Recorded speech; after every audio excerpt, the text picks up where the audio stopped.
JJ, thank you very much. Now, unfortunately, with the holidays, also come the Grinches. Scam artists are out in full swing, and our next guests want to make sure you are on guard and prepared. We have Scott Goldbranson and Jacqueline Barnett here from AARP, Nevada, with some helpful advice. Good morning to you both. Good morning. Good morning, Jeff. Good morning. I appreciate you having us. Absolutely. Scott, let's start with you. Now, obviously, the holidays, people are in the giving spirit. They're more philanthropic. They're more generous with their time and also their money.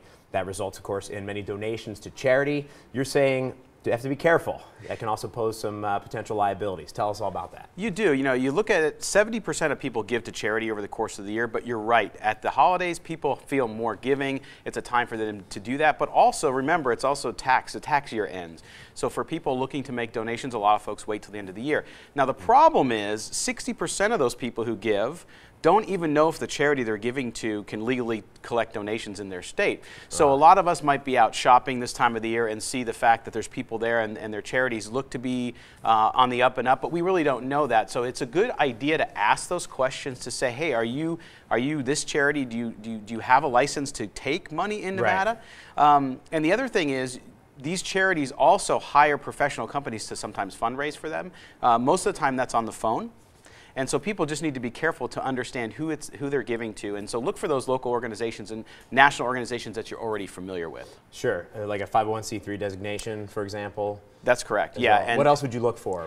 I would look for familiarity. So if you are in, let's say, Las Vegas, there's some great charities here like Three Square and others that people are very, very familiar with. Look to those. Other things like Salvation Army. Just know who you're giving to. You know, we are in such a giving mood this time of the year that we might not ask those tough questions because it may seem rude or whatnot. Right. But you really should, because you're giving money. You want to make sure, most of all, that the money gets to the people you really want to help. Some great advice there.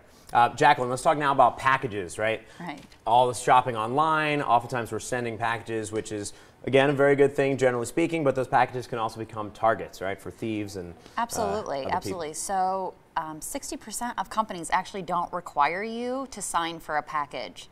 So if it's possible at all, you can request that through a company that someone is there and signs for it.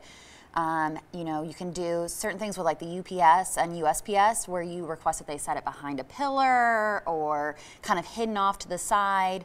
Make sure someone maybe is home that can pick up that package, or schedule a delivery when you will be home, because unfortunately these people see these packages and they run up and take them. I mean, last year it was all over the news. So it's terrible. I know, that's I know. But you know, now with all the people have video cameras now, which is great too. You catch them, but that's again, right. And Ring.com and so all these other services that provide the surveillance. Yes. And there's a couple of the police departments actually around town that allow you to upload your videos to their websites. It's a neighborhood watch for the whole community. So you just reach out to your local police department and see if they have that available, where you can upload, if something does happen to you and you have it on film, you can upload it to their website. So other people, absolutely. So other people in your neighborhood can maybe be protected. All right, Scott, let's talk about gift cards. Problems there too, right? Yeah, absolutely. Gift cards, huge, right? Every year people like to send them out. They give flexibility when it comes to gift giving. The issue though is a lot of us buy those gift cards at a grocery store, at a drugstore, wherever it may be. Thieves now go in, they will copy down those numbers and they'll wait till they're active, and then they'll dry that card right out. So what we recommend, and what our Fraud Watch network at AARP recommends, is that buying them online is actually safer, as long as you're using a connection, of course, which Jack and I'll get to in a second. Yeah. But you want to be able to do that. That way the code is not out there in the public. But that's what's happening, is these poor folks are going and buying a card, and they get it, and by the time the person receives it as a gift, it's already been drained. Unbelievable. Wow. All right, well, it was a great segue there, talking about the connections. So I think this one is a little more familiar for us. We know we're not supposed to make financial transactions, banking on public Wi-Fi. Right. Can you talk a little bit about the challenges there? So that is true. We don't want to do any kind of banking, credit card payments, anything like that on public Wi-Fi. But people don't think about sitting at your local Starbucks or wherever, shopping on Amazon or shopping on eBay, and you're sitting there all that access, if you're on their public Wi-Fi, can be accessed then as well. So if you're going to be doing any kind of shopping, and 50% of people during the holidays shop on their mobile device. Ooh. So you're talking about half the country using their cell phone or their laptop or their tablet to do their online shopping for the holidays. And if you're out and about, just make sure you're waiting to get home to do that kind of shopping or using your own hotspot or secure Wi-Fi. That's so important. Yeah, let's talk big event coming up December 5th, Absolutely. right? Who wants to tell us all about it? Jacqueline, is that you? Absolutely, Run with it. Yeah, so we have a really great event. As you know, we teach people all across the valley through our free presentations. We have our Fraud Watch Network that you can sign up for. You can check out our heat map on AARP.org, where you can see different scams happening around town. But we like to kind of come out in a fun way and educate people about fraud and about scams. So we have an event coming up on December the 5th at 5:30 at the Bootlegger Italian Bistro, which is at the South Premium Outlets.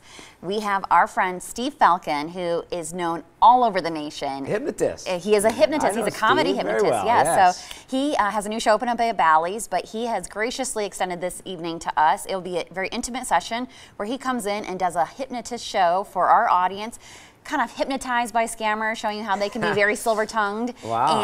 And then we actually have professionals coming in and talking about how to protect yourself from those types of scams. So it'll be a really fun event. It's only $10 for an evening of food and fun and hypnotism at the Bootlegger. I know, and you right? can learn all about how to protect yourself. Absolutely. Thanks to ARP Nevada. So thank you both very much for being here. Thank you.